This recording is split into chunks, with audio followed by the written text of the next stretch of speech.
Hey, beautiful, please consider subscribing to our channel if you've been enjoying these stories. Your support helps a lot. Aid us in reaching our goal of 1,000 subscribers. The air was thick with heat and the hum of cicadas as I sat on the porch sipping lemonade from a cracked mason jar, watching Grandpa tinker with the fence again, sweat beading on his brow as sparks snapped from his soldering tool. He muttered to himself in that gravel voice like sandpaper on oak, his silver beard twitching with every word. I tell you, they think I got one foot in the grave, but I still know how to wire a perimeter. The fence stretched around our backyard, tall and made of old metal rods. Grandpa had reinforced it with copper strips and motion sensor stuff he kept in a green army box that smelled like oil and rust. We'd moved in 2 months ago after his heart attack. The doctor said he needed family nearby, but Grandpa said he needed a mission, something to keep his hands busy and his mind sharp. I was still adjusting to life here, the HOA neighborhood where every lawn looked cloned and every mailbox stood at a regulation height, and neighbors waved with smiles that didn't reach their eyes. That's when we first saw her striding up the sidewalk like she owned it. Blonde bob, stiff as wire visor, glasses perched on her nose like she was judging the sky itself, clipboard in one hand, smartphone in the other, her mouth already moving before she reached the porch.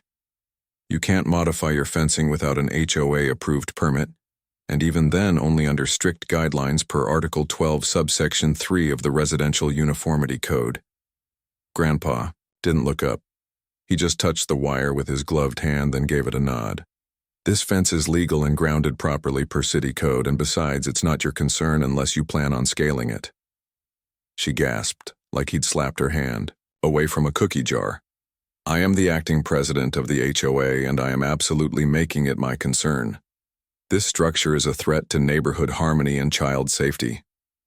I watched the words bounce off Grandpa like bullets on a tank. He straightened, updusted his palms, and walked over to her until they stood eye to eye.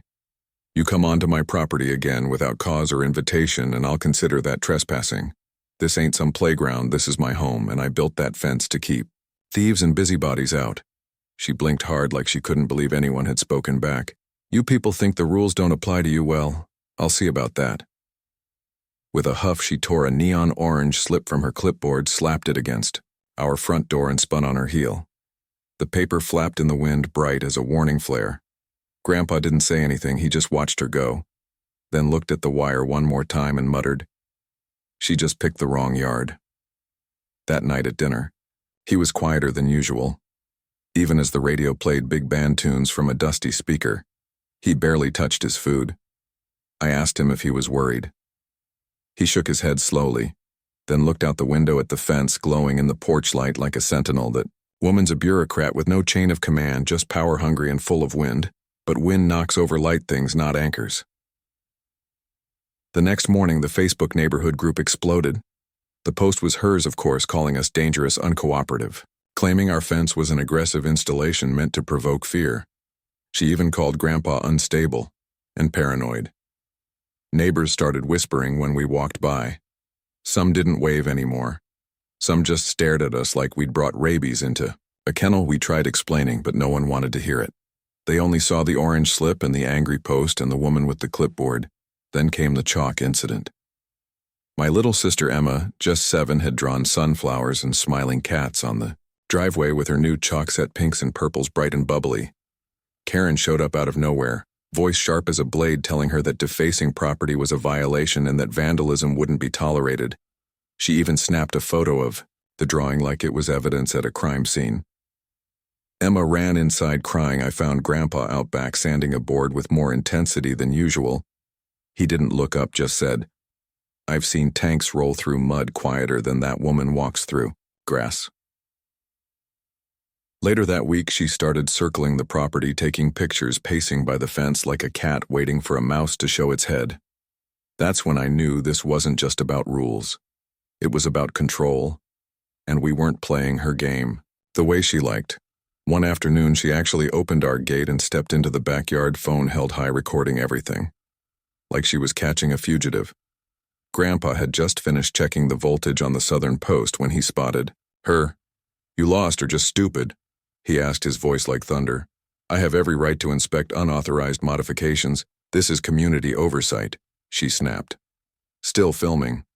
You've got the right to leave and you've got about 10 seconds to use it, he said. She stepped forward and her foot crushed one of his tomato plants. He stared at it, then at her, the silence so thick I could hear the wind change. You're destroying property now. That's not oversight. That's trespass, I said, stepping between them. Karen's face twisted. Maybe if your grandfather wasn't so aggressive, we wouldn't be having this issue. Maybe this neighborhood would be safer if certain people weren't here at all.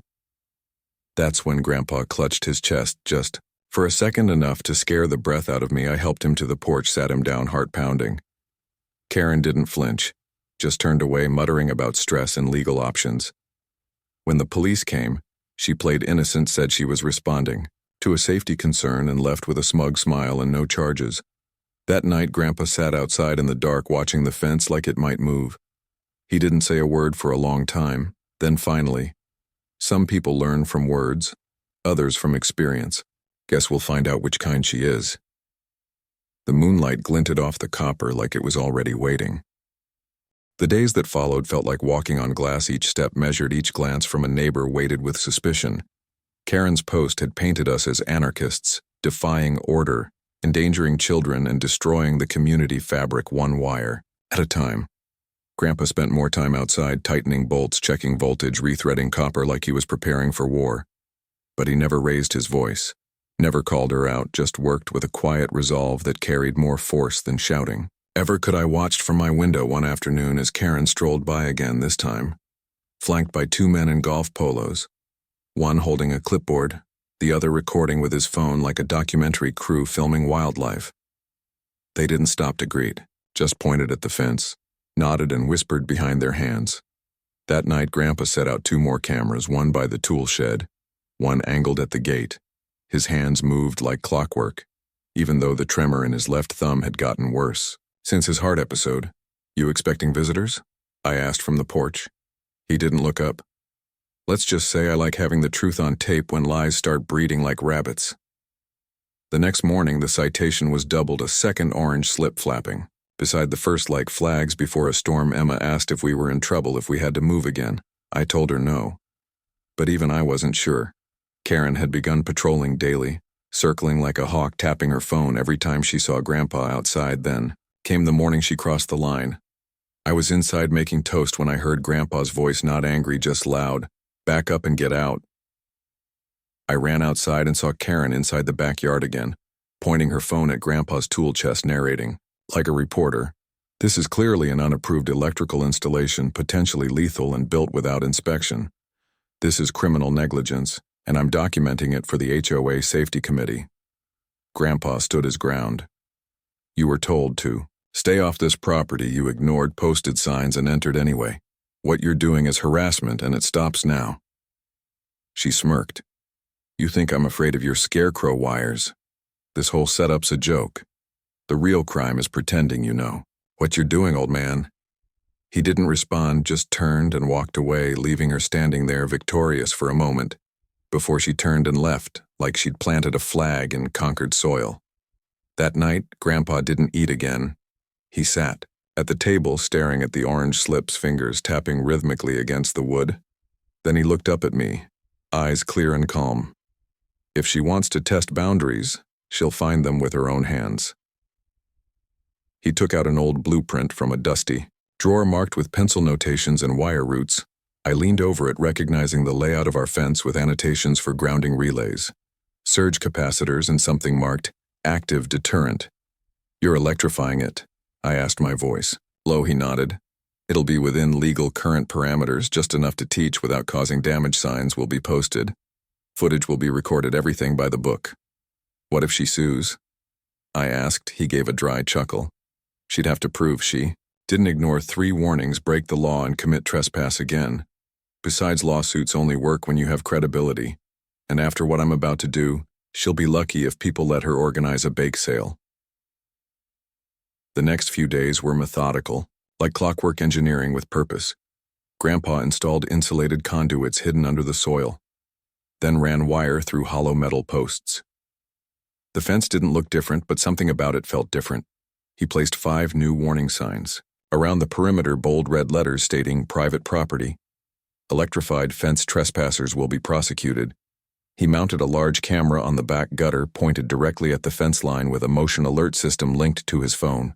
We tested the current together on an old metal rod, and when it sparked and popped like a bug zapper, Grandpa grinned and said, "That'll wake her up." Meanwhile, Karen's posts grew more erratic. She called us unstable, unfit, and claimed Grandpa was weaponizing his yard. Someone in the group finally commented back asking for proof. She never responded. Her videos were getting fewer likes and more angry emojis, but she didn't stop. Then she vanished for 2 days. No posts, no drive-bys, no slips, no visits. Grandpa said nothing. Just checked the camera feeds more often. On the third night, just after 1 a.m, my phone buzzed with a motion alert. I looked out the window and saw her silhouette at the gate, flashlight in one hand, bolt cutters in the other. Grandpa was already up, boots on, coat over pajamas, phone in one hand, flashlight in the other. We stepped onto the porch and watched as she struggled with the lock, grumbling under her breath. "Let's see how you like it when someone cuts your little jungle gym of wires." She yanked the bolt cutters with all her weight. The metal creaked but held. She climbed the lower rung using her knees to hoist herself over. She never saw the tripwire just above the latch, just as her foot touched the top post. A small spark jumped and she shrieked. The jolt wasn't enough to harm, but more than enough to shock and throw her backward into the rose bushes. Thorns tangled her blouse, her phone flew into the grass, her flashlight rolled across the stones. Grandpa calmly stepped down the stairs and turned on the floodlight. There she was, flailing like a cat in a bathtub. Hair puffed, eyes wide, face red. "You were warned," Grandpa said. "You had your signs, you had your chances. Now you've got footage and bruises, and I hope they're both educational." She scrambled up, pointing a shaking finger. "You'll pay for this, you'll regret this, you assaulted me, this is a federal offense." Grandpa reached into his coat and pulled out a USB drive. "Here's the footage of your break-in, your trespass, your damage, your fall, and your tantrum. You want to involve the law, let's do it by the book." Karen's face twisted, but she said nothing, grabbed her flashlight and limped off into the night, leaving behind a trail of broken roses and shattered pride as the door closed behind us. Grandpa turned to me. "You want peace? You build a fence, you want justice, you wire it properly." I said nothing, just nodded, watching the screen as the motion alert replayed her fall in perfect high definition. By morning, the neighborhood was buzzing louder than the fence had ever been. People gathered in small knots on the sidewalks, pretending to water plants or check mailboxes, but really just waiting for the next update. Karen's tumble had already reached the Facebook group somehow in under 6 hours, even though neither Grandpa nor I had said a word. Screenshots circulated of her scuffed blouse, her tangled hair, her flashlight lying like a crime scene marker in our flower bed.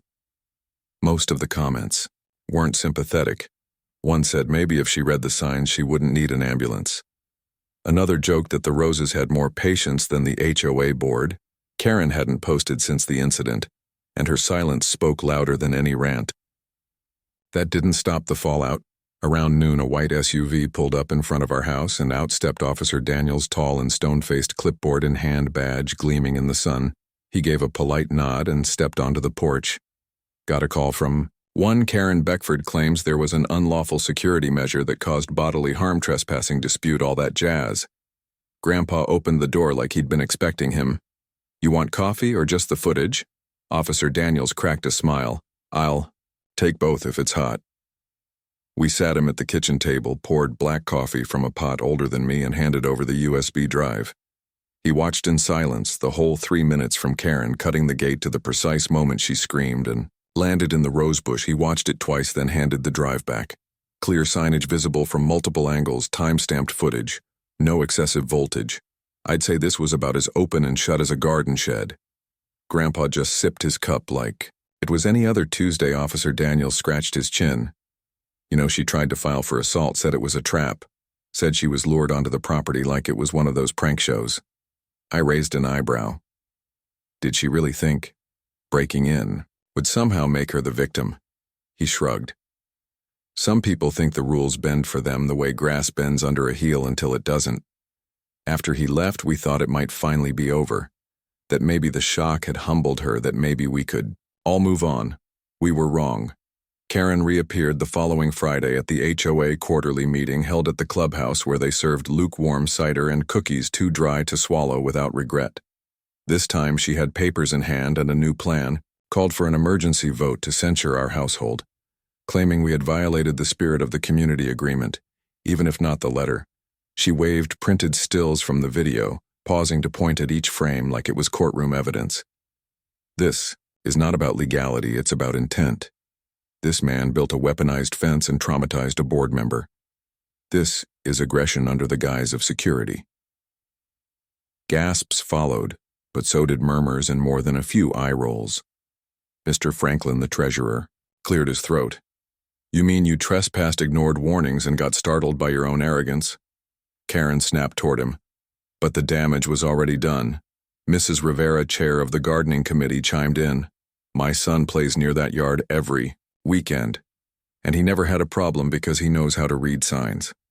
Karen's face flushed, but she pressed on, pushing her censure motion forward. The vote failed 16-3. Only her two loyal friends voted yes, both of whom had already received fines for fence height and lawn violations earlier that year. Karen left the clubhouse with her lips pressed so tight they looked sewn shut. By the next day, the neighborhood chatter had turned against her fully. Someone made a meme of her frozen mid, fall titled, "Queen of the Fence."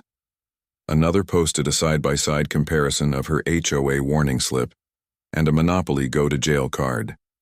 Then a new post appeared, but this time it wasn't from her. It was from Mr. Franklin. He had pulled public records found. Karen had 3 unresolved citations from a previous neighborhood, including one for threatening a mail carrier over late deliveries. It all spilled out like a tipped bucket. She had bounced from HOA to HOA, causing trouble every few years, never staying. Long before people got fed up, Grandpa printed it all and laminated the worst ones, posted them on a board beside the gate under a bold title, "Neighborhood Cautionary Tales." People laughed as they passed. Some took selfies with it. Even Emma asked if we could add glitter to the sign. Karen didn't leave her house for 2 days. On the 3rd, she came storming back across the street clutching a cease and desist letter. She waved it like a sword, demanding we take the board down, threatening legal action yet again. Grandpa was trimming the hedges, humming to himself when she screamed at him. "You can't humiliate me like this. I'll sue for defamation, slander, emotional damage." He calmly removed his gloves and said, "You walked into your own consequences. Now you're just mad there were people watching?" She trembled with rage, pointed one perfectly manicured finger and screamed, "This isn't over. It's never over until people like you are gone." Grandpa stepped closer, looked her dead in the eye, and said, "People like me built the things you take for granted: fences, rules, home safety. And when someone tries to burn it all down, we build stronger walls." She backed away, silent for once, the letter trembling in her hand. The sun caught the copper on the fence, and for a moment it gleamed like justice itself. Grandpa turned back to the hedges and resumed trimming as if nothing had happened. But I knew something had changed. The power was no longer hers. The neighborhood had seen the truth, and she had no idea what was coming next. The final straw came not with a bang, but a quiet rustle in the night, the soft metallic squeal of the gate that told us someone was trying again. It was 2 a.m. when the alert buzzed Grandpa's phone. We both jolted up, adrenaline already, crackling before the screen lit. The camera feed showed her shadow first, barely visible, just a glint of her phone screen, then her full silhouette stepping across the threshold again this time. In gloves, dark clothes, hood pulled up as if she thought dressing like a burglar would keep her from being one. Grandpa didn't speak, didn't even flinch. He just moved like a man who had been waiting for this moment, like a final chess piece had fallen into place. He pressed one button. The perimeter lights flared to life like stadium beams, snapping open and bathing the backyard in brilliance, the kind that turns shadows into evidence. Karen froze mid-step like a raccoon caught in headlights. She spun toward the gate, realized it was locked. Realized the signs now said "Live feed in progress" with a bright red blinking camera light above them. Then the voice activated. Speaker kicked on Grandpa's voice. Calm, slow, deliberate. "You are currently trespassing on private property. This incident is being recorded and has been forwarded to the local sheriff along with your previous threats." She panicked, tried to run, but her foot caught the same tripwire as last time. only now it was rigged to trigger a pressure alarm and a backup battery. The fence hissed to life with a low current buzz. She fell again, but this time rolled, hitting her elbow against a rock, her phone skittering across the lawn. Grandpa stepped onto the porch holding a flashlight and his phone, both recording her in full color. "Go ahead and try your lawsuit now," he said. She screamed. "You set me up. This was a setup, a trap. You're sick." He stepped closer, voice still calm. "You walked in through a locked gate, past 4 posted warnings, past 2 camera signs, and straight into a system you were told not to test. This is not a trap. This is accountability." She scrambled to her feet, but the neighbors were already waking up. Lights flicking on phones, raised curtains, pulled aside silhouettes appearing at every window. Then came the sirens, not dramatic, not movie loud, just the steady, reliable pulse of law arriving with the precision Karen never thought would come for her. 2 deputies stepped out of the cruiser, flashlights, raised hands on hips, and when she tried to scream at them, one pointed to the camera feed already playing on the laptop in his hand. "No need for a statement. We've got eyes from the moment you breached the gate." She sputtered, tried to lie, twist, turn, spin her story into something else, but the truth was already out, and everyone could see it from their driveways, from their phones, from their own sense of decency. They cuffed her gently. No fanfare, no yelling, just the soft click of inevitability and the thud of dignity hitting rock bottom. As they led her past Grandpa, she turned her head and snarled, "This neighborhood is poison, and you're the worst of them all."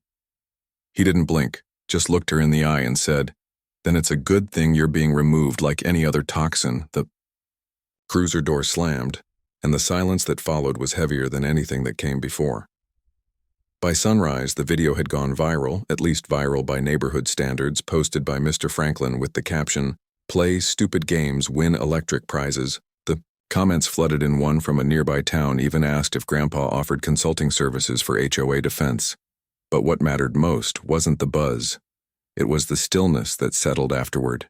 No more orange slips, no more threats, no more sideways glances. Karen was suspended from the HOA pending review.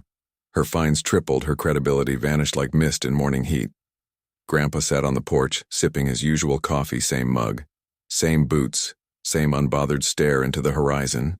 Emma sat beside, him coloring a picture of a rosebush and a lightning bolt. I brought out toast and eggs and watched as he unfolded the newspaper, like it was any other day. "You think she'll try again?" I asked. He chewed slowly, then said, "Only if she forgot how it felt to be shocked by the truth." We laughed, not because it was funny, but because it was finally over, because justice wasn't always about revenge. Sometimes it was just about making sure the right story got told and heard and remembered.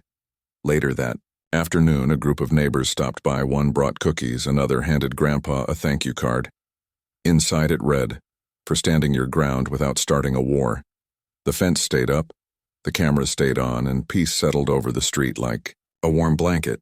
And in the end, the woman who thought she ruled the block got fried by the very boundary she couldn't respect. Not because someone hurt her, not because someone fought her, but because someone stood still and let her destroy herself, one arrogant step at a time.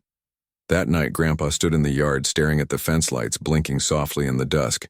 He looked at me and said, "You build things strong, not to keep people out, but to remind them they don't have to break in." Nodded, feeling the hum of the wires beneath our feet and the quiet justice of a battle won without ever firing a shot.